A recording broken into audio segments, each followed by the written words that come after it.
Today we want to talk about penetration testing, or pen testing.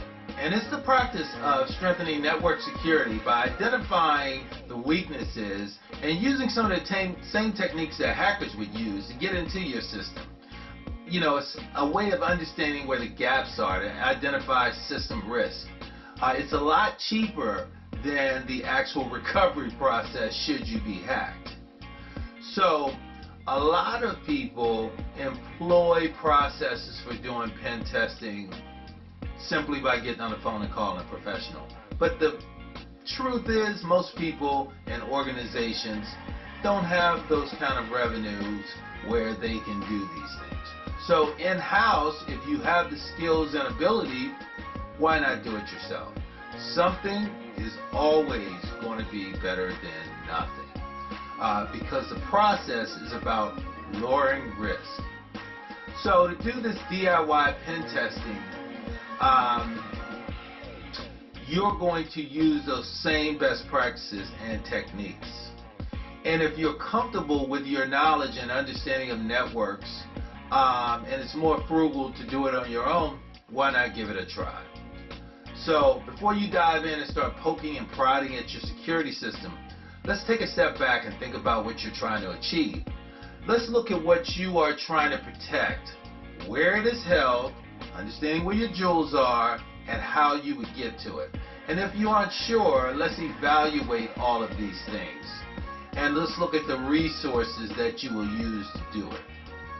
So, once you have that, you can look at what those systems represent for the most part, and what risk they represent to the companies.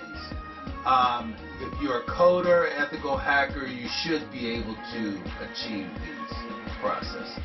So manual testing requires a high level of skill set, but there are a lot of tools that you can use that automate the processes.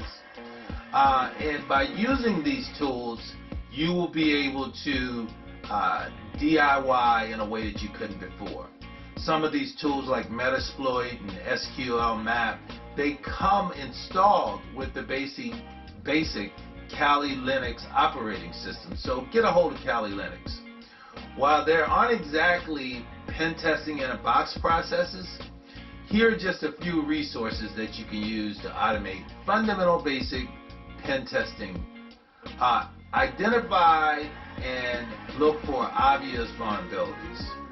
There are tools out there that are going to help you test the environment, and you should use the ones that you understand how they work. There's no use of going through a process where you don't even understand the value of the tool you're using. So, there's more than one way a hacker can access your system. In fact, there are thousands. In order to do an effective pen test, though, you need to understand the different ways to attack and how it can happen to you. So as you start your search, you're more prone to what? A man-in-the-middle attack, a phishing attack, a brute force attack, a DDoS attack, or weak service exploitation. You need to understand this.